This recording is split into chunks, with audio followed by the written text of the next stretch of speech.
O Observatório Social de Farroupilha esteve presente no Almoçando com a SIX desta quinta-feira no restaurante Parque dos Pinheiros. O presidente da entidade, José Henrique Maganin, e integrantes da direção do Observatório Social de Farroupilha apresentaram o trabalho e a atuação do Observatório Social em Farroupilha em 2022. Segundo o presidente José Henrique Maganin, desde que surgiu em Farroupilha há 4 anos, o Observatório Social possibilitou a economia ou evitou o gasto de mais de 22 milhões de reais de recursos públicos. A dinâmica de apresentação do trabalho foi alternada com a participação do Dr. Maurício Bianchi e também do ex-coordenador do Observatório Social, Bruno Varisco. O presidente do Observatório Social de Farroupilha avalia que a atuação da entidade ao longo dos 4 anos tem gerado um resultado bastante satisfatório. Com certeza, o trabalho nosso ele tem gerado resultados bastante bons, né? Que nem nós na apresentação aí, nós tivemos aí nesses 4 anos de atuação do observatório, para a gente o que se evitou de gastar, o que se teve de economia foram mais de 22 milhões de reais, né? São valores significativos que deixaram de sair dos cofres do município, né? E, sem contar outros retornos que a gente tem, além do financeiro. Por exemplo, a gente nota claramente que desde o início das nossas atividades até hoje, alguns processos dentro da administração mudaram para melhor, né? E a gente acredita que isso é bastante resultado dos nossos questionamentos que a gente faz, os apontamentos, e com isso também a administração ela foi melhorando em alguns aspectos. Tem diferença quando o senhor fala entre o que o município deixou de gastar e a economia feita?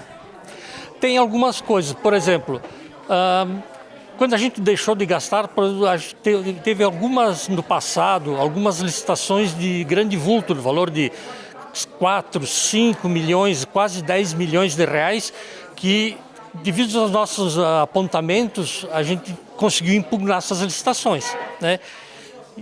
Então isso é que a gente deixou de se gastar isso, né? Teria se gasto de uma forma equivocada?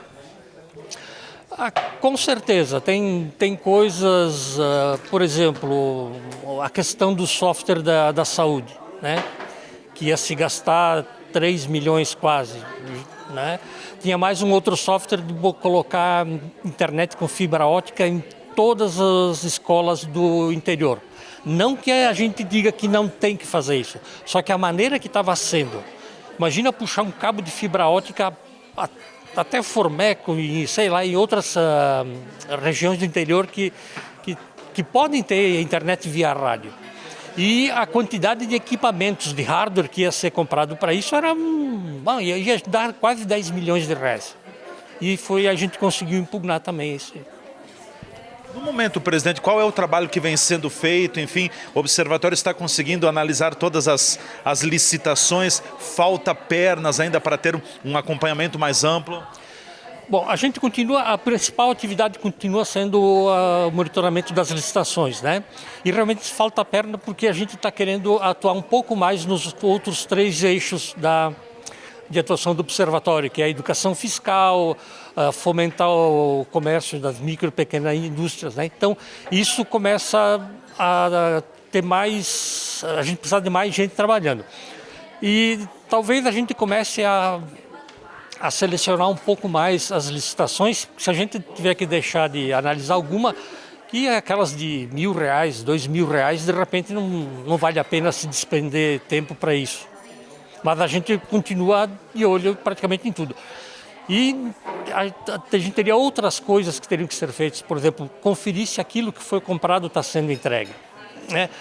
Então, a gente tem que checar essas coisas, por exemplo, checar como é que está a merenda escolar nas escolas, porque aí também é aplicação de recurso público, né? Então tem uma série de atividades que a gente vai tentar aos poucos melhorar um pouco mais, expandir o ramo de atividade. O município tem evoluído também na questão do processo de licitação de compras, desde que o observatório tem acompanhado, tem melhorado esse processo dentro da municipalidade? A gente percebe claramente que houve uma melhora muito grande na qualidade dos editais, né? No primeiro ano a gente encontrava uma série de probleminhas, né? Que hoje a gente dificilmente a gente encontra isso, né? A gente não está mais encontrando direcionamentos, então a gente nota que está se melhorando, sim. O que é meta agora para o restante do ano? Bom, a meta é nós continuarmos analisando as licitações. A gente quer continuar com o projeto na UX, junto com os alunos, né? A gente quer fazer a cada semestre, a gente escolher 2 turmas para esse trabalho com eles. O trabalho que a gente está fazendo com a Força Cidadã 2021, que é monitorar a transparência dos municípios, então agora vai se partir para uma fase crítica, né, onde a gente vai começar a trabalhar junto com os grupos de controle do Tribunal de Contas dos Estados para começar a ter as melhorias que a gente identificou que precisavam. E, por exemplo, a gente vai ter que também montar mais um projeto para atuar junto às escolas no ano que vem, sobre educação fiscal com as crianças. Então, assim, de modo geral, essas nosso plano de trabalho para esse ano. Mais uma pergunta última de minha parte, presidente. A gente percebe que as pessoas estão cada vez mais desinteressadas com a questão da política, as administrações públicas, e ao mesmo tempo as pessoas estão com muito mais criticidade. Como é que o senhor vê isso? Em parte é bom ver que as pessoas estão críticas, só que não adianta a gente só criticar e ficar falando mal, né? A gente tem que fazer alguma coisa. Por exemplo, se mais pessoas fizesse algum trabalho voluntário, não importa qual seja, quem sabe a gente não teria tantos problemas, né? Porque se o executivo, o legislativo, quando eles souberem que tem um grande número de pessoas observando o que eles estão fazendo, avaliando o que eles estão fazendo, com certeza eles vão tender a melhorar. Agora, enquanto todo mundo ficar acomodado em casa, com chinelinho de panho nos pés, reclamando, não adianta, não vai surtir efeito e nós não vamos melhorar nada disso. Antes de encerrar o Almoçando com a SIX, o vice-prefeito municipal Jonas Tomazini, que acompanhou toda a exposição da equipe do Observatório Social do município, fez uso da palavra e enalteceu o trabalho que vem sendo desenvolvido em Farroupilha. TV Serra Comunidade, repórter Leandro Adamati.